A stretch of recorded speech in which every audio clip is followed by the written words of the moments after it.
नमस्कार मित्रांनो, मुख्यमंत्री लाडकी बहीण ई-के-वाय-सी संबंधित एक महत्त्वाचं बदल करण्यात आलेलं आहे, जे की भरपूर साऱ्या लाडक्या बहिणींना प्रश्न आलेले होते, की ई-के-वाय-सीमध्ये काही जणांची चूक झालेली होती.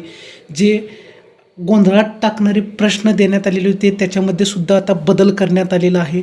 अगदी सुटसुटीत आणि सोपे प्रश्न दिलेले आहेत आणि आता या ई-के-वाय-सीमध्ये जो बदल करण्यात आलेला आहे, त्याच्यामध्ये सर्वात महत्त्वाचे बदल मी तुम्हाला सांगणार आहे. ई-के-वाय-सी कसं करायचं हे तर मी सांगणारच आहे या व्हिडिओमध्ये, दाखवणार सुद्धा आहे तुम्हाला. पण त्यापूर्वी जे बदल महत्त्वपूर्ण झालेले आहेत ते समजून घेऊया आपण. तर मित्रांनो, तुम्ही बघू शकता ह्या ई-के-वाय-सी प्रक्रियेमध्ये जे नव्याने सुरू झालेली आहे आजपासून, त्याच्यामध्ये जर तुम्ही सुरुवातीला ई-के-वाय-सी केलेलं असाल, पण तुम्ही जे ई-के-वाय-सी केलेली आहे त्याच्यामध्ये काही संभ्रम असेल, तुम्हाला काहीतरी चुकल्यासारखं वाटत असेल, तरी तुम्हाला इथं डबल ई-के-वाय-सी करायचे आहे. त्यासोबतच जर तुम्ही ऑलरेडी ई-के-वाय-सी केलेली आहे आणि तुम्हाला जर दुसऱ्यांदा ई-के-वाय-सी करायची आहे, तरी तुम्हाला दुसरी संधी आहे, इथून करू शकता तुम्ही. आणि जर जे प्रश्न होते 2 शेवटचे, त्याच्यामध्ये काही चुका झालेल्या असतील तुमच्या, तरी तुम्हाला इथं अपडेट करायचं आहे. एक प्रकारे ई-के-वाय-सी एडिट करण्याचं ऑप्शन आलेलं आहे मित्रांनो. आणि तुम्ही इथं बघू शकता, त्यांनी स्पष्ट इथं वेबसाईटवरती दिलेलं आहे खाली एक नोट म्हणून, ही केवळ एक वेळ सुधारणा करण्याची अंतिम संधी, वन टाईम एडिट ऑप्शन असून हा पर्याय 31/12/2025 पर्यंत उपलब्ध करून देण्यात आलेला आहे. म्हणजे सरळ त्यांनी सांगितलेलं आहे पॉपअप मेसेज देऊन, की ही ई-के-वाय-सी एडिट प्रक्रिया आहे. पण याच्यामध्येच तुम्हाला जर अद्यापपर्यंत तुम्ही ई-के-वाय-सी केलेली नसेल लाडक्या बहिणींनी, तर तुम्हाला ई-के-वाय-सी सुद्धा करून घ्यायची आहे.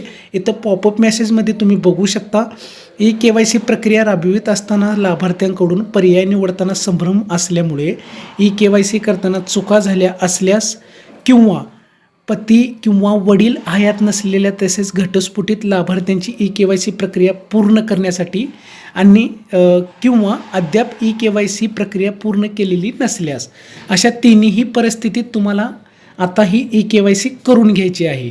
आणि त्याचसोबत येथे क्लिक करा, जो ऑप्शन दिसत आहे तुमच्यासमोर, इथं क्लिक करून तुम्हाला ई-के-वाय-सी प्रक्रिया पूर्ण करून घ्यायची आहे. जर तुम्ही अगोदर केलेली असेल तरी तुम्ही दुसऱ्यांदा करू शकता आणि फायनल तुम्हाला ई-के-वाय-सी एडिट करण्याची संधी मिळत आहे. काही चुका झालेल्या असतील तर तुम्हाला इथं दुरुस्त करून घ्यायचे आहेत. आणि सर्वात महत्त्वाचं म्हणजे जे घटस्फोटित महिला आहेत, त्यासोबतच ज्यांचे वडील हयात नाहीत किंवा पतींचं निधन झालेलं आहे, त्यांच्यासाठी अतिशय गोंधळाची प्रक्रिया होती आत्तापर्यंत, ते सुद्धा आता बदल करून वेबसाईटवरती अगदी सुटसुटीत आणि सोप्या पद्धतीने लाडक्या बहिणींना फॉर्म भरता येईल, मोबाईलवरून ई-के-वाय-सी करता येईल, अशी प्रक्रिया त्यांनी उपलब्ध करून दिलेली आहे. तर अशा प्रकारे एक महत्त्वाचा अपडेट आलेला आहे. तर आपण आता ई-के-वाय-सी करून घेऊया. परत शासनाचे जे लाडकी बहीण .महाराष्ट्र.gov.in ही जी ऑफिशियल वेबसाईट आहे, त्या वेबसाईटवरती आल्यानंतर तुम्ही येथे क्लिक करा, जो ऑप्शन दिसत आहे तुमच्यासमोर, येथे क्लिक करा. या ऑप्शनवरती तुम्हाला क्लिक करायचं आहे ई-के-वाय-सी प्रक्रिया पूर्ण करण्यासाठी.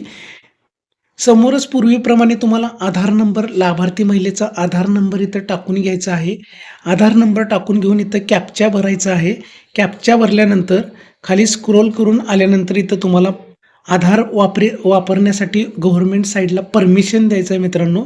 जसं की इथं मी सहमत आहे आधार वापरणे करण्यासाठी. आधार नंबरची वगैरे माहिती भरल्यानंतर बघू शकता तुमच्यासमोर OTP पाठवा हे ऑप्शन इनेबल झालेला आहे. हा जो ऑप्शन आहे याच्यावरती तुम्हाला क्लिक करायचं आहे. आणि जर तुम्ही अविवाहित पर्याय निवडलेला असेल, जर लाभार्थी महिला जर अविवाहित असेल तर अविवाहितवरती क्लिक करायचं आहे. तुम्हाला इथं पुढे ऑप्शन येतील, एक तर वडील हयात असतील तर 1 नंबरचा ऑप्शन सिलेक्ट करायचा आहे. वडिलांचे निधन झालेलं असेल तर तुम्हाला 2 नंबरचा ऑप्शन सिलेक्ट करायचा आहे. आणि त्याचप्रमाणे तुम्हाला सांगू इच्छितो, आता माझे ऑलरेडी अशी कुठलीही कंडिशन नाही आहे, नॉर्मल विवाहित महिला आहे, त्याच्यामुळे मी विवाहितचा ऑप्शन सिलेक्ट करणार आहे. तुम्ही बघू शकता मित्रांनो, विवाहितवरती मी क्लिक केलेलं आहे.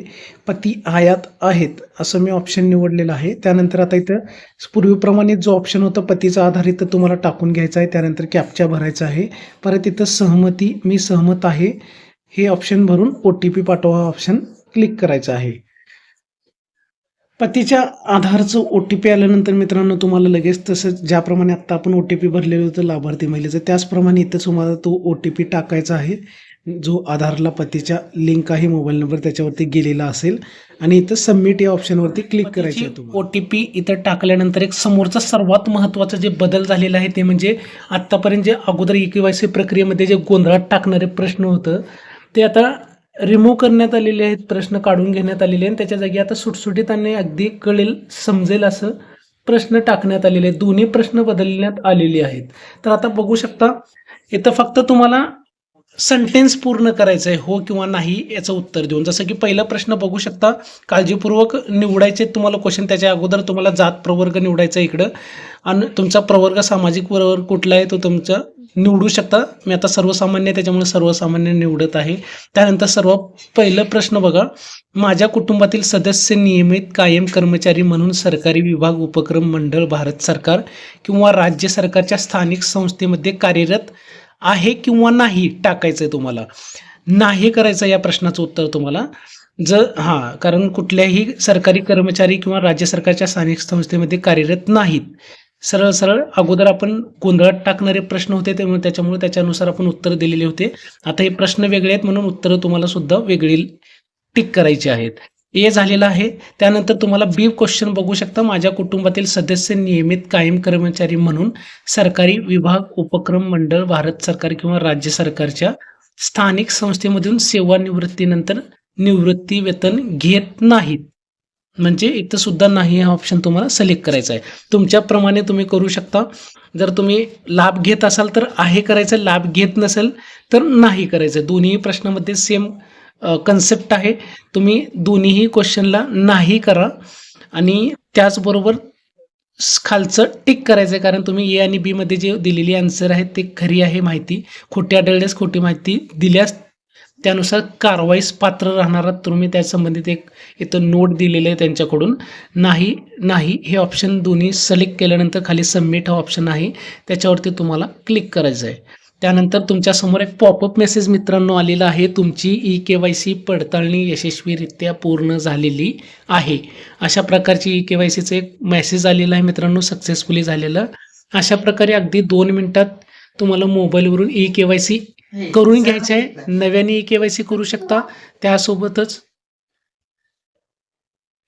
त्याचप्रमाणे मित्रांनो, जर तुमची EKYC एडिट करायची असेल तरी सुद्धा तुम्हाला इथून करून घेता येणार आहे. जे अगोदर चुका झालेले होते ते दुरुस्त करण्याची शेवटची संधी आहे तुम्हाला. आणि त्यासोबत सर्वात महत्त्वाचं म्हणजे जे घटस्फोटीत ज्यांचे वडील निधन पावलेले आहेत किंवा ज्यांचे पती निधन पावलेले आहेत अशा महिलांना सुद्धा EKYC प्रक्रिया पूर्ण करण्यासाठी अगदी सुटसुटीत ऑप्शन देण्यात आलेले आहेत. आणि ज्या महिला विधवा आहेत किंवा ज्यांच्या पतींचं निधन झालेलं आहे त्यांना सुरुवातीची KYC इथून करायची आहे. आणि जे मृत्यू प्रमाणपत्र, लाभार्थी महिलेचं आधार कार्ड आहे ते जवळच्या अंगणवाडीमध्ये नेऊन त्याचे झेरॉक्स तुम्हाला तिथं जमा करायचा, अंगणवाडीमधील जे सेविका असतात त्यांच्याकडे. तर अशा प्रकारे एक अगदी सुटसुटीत प्रक्रिया होती. लवकरात लवकर ज्यांची EKYC राहिलेली आहे, ज्यांना एडिट करायचे, काही चुका झालेल्या आहेत, त्यांनी लवकरात लवकर मोबाईलवरून अगदी 2 मिनिटात करून घ्यायचं आहे मित्रांनो. जर माहिती आवडली असेल तर आपल्या मित्रांना आणि जवळच्यांना शेअर करा. अशाच प्रकारे नवीन नवीन व्हिडिओ तुम्हाला मिळत जातील मित्रांनो. धन्यवाद.